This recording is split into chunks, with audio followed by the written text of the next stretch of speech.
Everyone. हर हर महादेव दोस्तों, आपके अपने चैनल हर दिन कुछ नया में आपका बहुत बहुत स्वागत है। तो आज की वीडियो में हम सुनेंगे धनतेरस की कथा को। तो धनतेरस की कथा का श्रवण करने के लिए चैनल पर बने रहें, और यदि आप चैनल पर नए हैं तो चैनल को सब्सक्राइब अवश्य करें, साथ ही बेल आइकन को प्रेस करें। इससे ये होगा कि मैं कोई भी वीडियो अपलोड करूँगी तो उसकी नोटिफिकेशन सबसे पहले आपके पास पहुँच जाएगी। तो चलिए कथा का श्रवण करते हैं। कार्तिक कृष्ण पक्ष की त्रयोदशी तिथि के दिन धनतेरस का पर्व पूरी श्रद्धा व विश्वास के साथ मनाया जाता है। धनवंतरी के अलावा इस दिन देवी लक्ष्मी और धन के देवता कुबेर जी की भी पूजा करने की मान्यता है। इस दिन को मनाने के पीछे धनवंतरी की जन्म लेने की कथा के अलावा इसके बारे में एक दूसरी कथा भी प्रचलित है। कहा जाता है एक समय भगवान विष्णु मृत्यु लोक में विचरण करने के लिए आ रहे थे। तब लक्ष्मी जी ने उनसे साथ चलने का आग्रह किया। तब विष्णु जी ने कहा कि यदि मैं जो बात कहूँ तुम अगर वैसा ही मानो तो फिर चलो। तब लक्ष्मी जी उनकी बात मान गई और भगवान विष्णु के साथ भूमंडल पर आ गए। कुछ देर बाद एक जगह पर पहुँच पर भगवान विष्णु ने लक्ष्मी जी से कहा कि जब तक मैं ना आऊँ तुम यहीं ठहरना। मैं दक्षिण दिशा की ओर जा रहा हूँ, तुम उधर मत आना।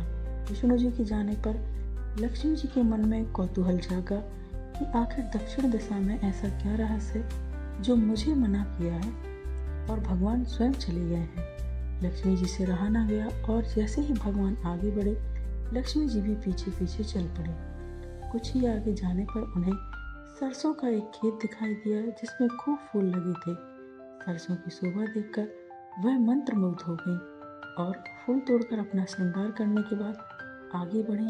आगे जाने पर एक गन्ने के खेत में लक्ष्मी जी गन्ने तोड़कर रस चूसने लगी। उसी क्षण विष्णु जी आए और यह देख लक्ष्मी जी पर नाराज हो गए और उन्हें तुरंत श्राप दे दिया कि मैंने तुम्हें इधर आने को मना किया था, पर तुम ना मानी और किसान की चोरी का अपराध कर बैठी।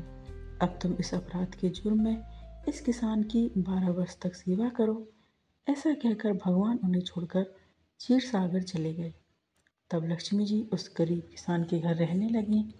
एक दिन लक्ष्मी जी ने उस किसान की पत्नी से कहा कि तुम स्नान कर पहले मेरी बनाई गई इस देवी लक्ष्मी का पूजन करो, फिर रसोई बनाना, तब तुम जो मांगोगी वह मिलेगा। किसान की पत्नी ने ऐसा ही किया। पूजा के प्रभाव और लक्ष्मी की कृपा से किसान का घर दूसरे ही दिन से अन्न धन रत्न स्वर्ण आदि से भर गया। लक्ष्मी ने किसान को धन दान से पूर्ण कर दिया। किसान के 12 वर्ष बड़े आनंद से कट गए। फिर 12 वर्ष के बाद लक्ष्मी जी जाने के लिए तैयार हुई। विष्णु जी लक्ष्मी जी को लेने आए तो किसान ने उन्हें भेजने से इनकार कर दिया। तब भगवान ने किसान से कहा कि इन्हें कौन जाने देता है, यह तो चंचला है, कहीं नहीं ठहरती। इनको बड़े बड़े नहीं रोक सके। इनको मेरा साथ था, इसलिए 12 वर्ष से तुम्हारी सेवा कर रही थी। तुम्हारी 12 वर्ष सेवा का समय पूरा हो चुका है। किसान हठपूर्वक बोला कि नहीं, अब मैं लक्ष्मी जी को नहीं जाने दूंगा। तब लक्ष्मी जी ने कहा कि हे किसान, तुम मुझे रोकना चाहते हो तो जो मैं कहूँ वैसा ही करना।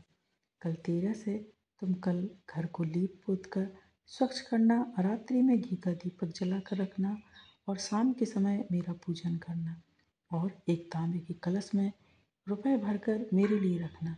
मैं उस कलश में निवास करूंगी, किंतु पूजा के समय मैं तुम्हें नहीं दिखाई दूंगी।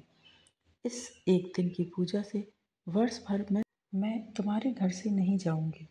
यह कहकर वह दीपक के प्रकाश के साथ 10 दिशाओं में फैल गई। अगले दिन किसान ने लक्ष्मी जी के कहे अनुसार पूजन किया और उसका घर धन धान से पूर्ण हो गया। इसी वजह से हर वर्ष तेरस के दिन लक्ष्मी जी की पूजा होने लगी और इस दिन को धनतेरस के नाम से जाना जाने लगा। तो ये धनतेरस की कथा थी। यदि आपको आज की कथा, आज का वीडियो, आज की जानकारी पसंद आई है दोस्तों, तो वीडियो को लाइक कीजिए, शेयर कीजिए अपने दोस्तों के साथ, अपने परिवारजनों के साथ, ताकि उन तक भी ये वीडियो पहुँचे और वो भी धनतेरस की कथा का श्रवण कर सकें, कथा का लाभ ले सकें। एवं आगामी व्रतों एवं त्योहारों की जानकारी के लिए चैनल पर बने रहें। मिलते हैं नेक्स्ट वीडियो में दोस्तों। हर हर महादेव। श्री मनारायण। जय माँ लक्ष्मी। जय महालक्ष्मी।